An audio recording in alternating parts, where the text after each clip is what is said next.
defined as doing. Like to quote Albert Einstein. He once said that insanity is defined as doing the same thing over and over and over again and expecting different results. I believe he was talking about aid, foreign aid.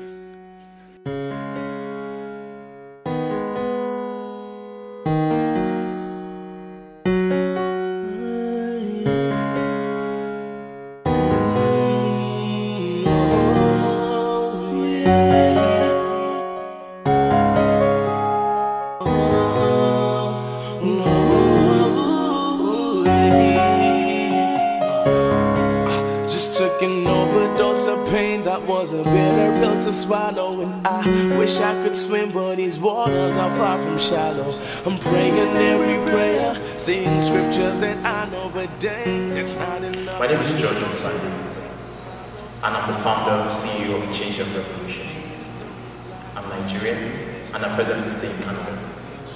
Well, ChangeAndRevolution started in 2010 as a blog.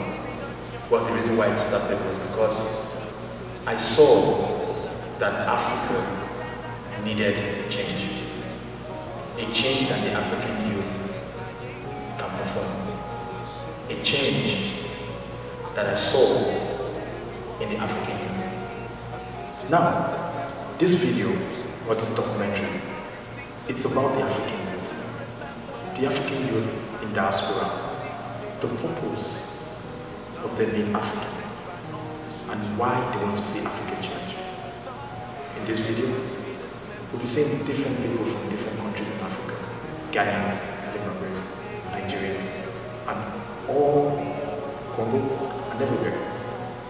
The revolution story, it's about the African youth. We are here, we are all over, and it's our responsibility to make it work. Sit down and enjoy this performance.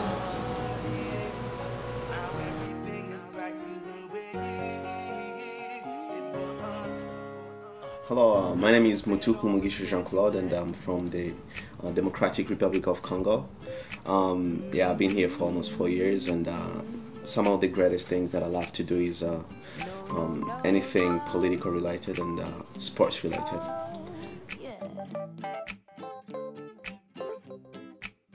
Tyrants, I think that's one of the main problems that we have in Africa. For example, we have Zimbabwe, we have Equatorial Guinea, where the presidents kind of like think it's like something like a theocracy, they deserve to be there. I think one thing that caused the tyranny and everything is the fear, you know, they're afraid to step down. And I think it's all based in our culture, whereby the much you get older, the more respect you deserve. I think, again, culture plays a big role in tyrants. Like in tyrants, we saw Gaddafi. I don't think he was planning to step down, but like for me, all I can say is that it goes back to the people. I mean, you own the country, we own the countries, and it's all about our passions. I think if we all put our hands together and our beliefs together, the way we saw like in the Middle East, it's possible to overthrow any kind of tyrants or any kind of government which does not meet our needs. If you stay in power for so long and people have no other choice than to, you know, leave you in power, I guess you're a tyrant. You force yourself into a political position. Well, I think in the Arab world we have the Arab Spring. The Arab Spring was, you know, a type of a revolution for the Arab world, and I think Africa needs that so-called Arab Spring. Well, I think it has to start now. We have to involve the youth. The youth has to start acting, you know, and form this kind of coalition, you know, to make up, you know, for all the losses we have had. Well, I think we have not done the best.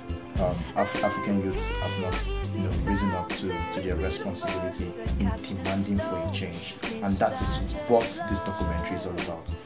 Demanding for a change, and if you start demanding for a change, we will get the change. Basically, I think it's all about a belief, you know.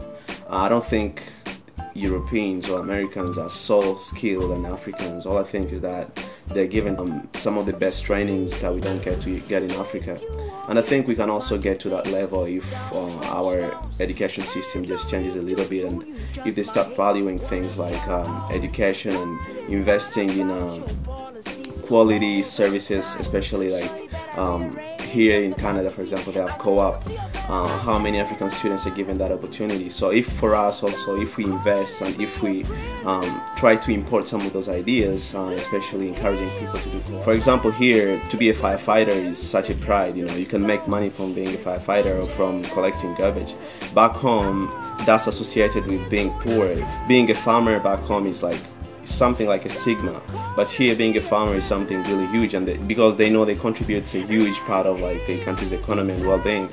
I think also it's just the approach that the government takes towards like every kind of business and how they can promote it and make it like as profitable as possible. So in that way, I think it's just up to the education system to change things up and to try to promote any kind of job and show people that, you know what, it's okay because you're contributing not only to your country, but also it can make you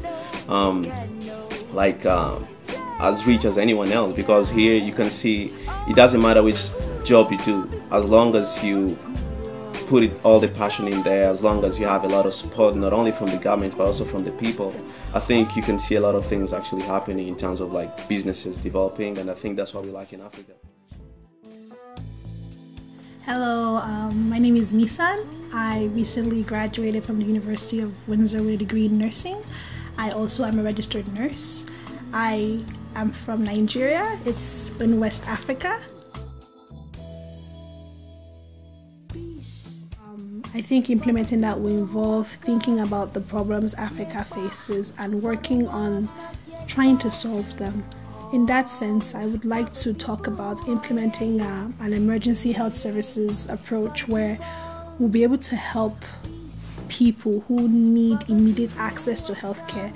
There are a lot of people who get into such situations because they're either far away or they're even out of reach. So what I would suggest is trying to implement a way for transportation measures to be implemented to try to get them to those places safely, because there are a lot of lives that could have been saved. I think for any person to make a change or any group of people to make change, the first thing they have to have passion, and that's when the thinking comes in. You have to think about what you want to achieve. You have to think about it, take your time, be passionate, be inspired, and just think about it, right? Then solve is like, which steps are you going to take to achieve your goal? I mean, that's when opportunities come in. I mean, if you have a lot of opportunities, if you're given a lot of opportunities, you have a lot of chances to solve stuff, right? And then action. That's the bad thing about African. It's really one of the stereotypes. We talk a lot, we don't act. We dream a lot, we don't act. The best thing not to do is like stop thinking. You won't stop there. Go ahead, start acting.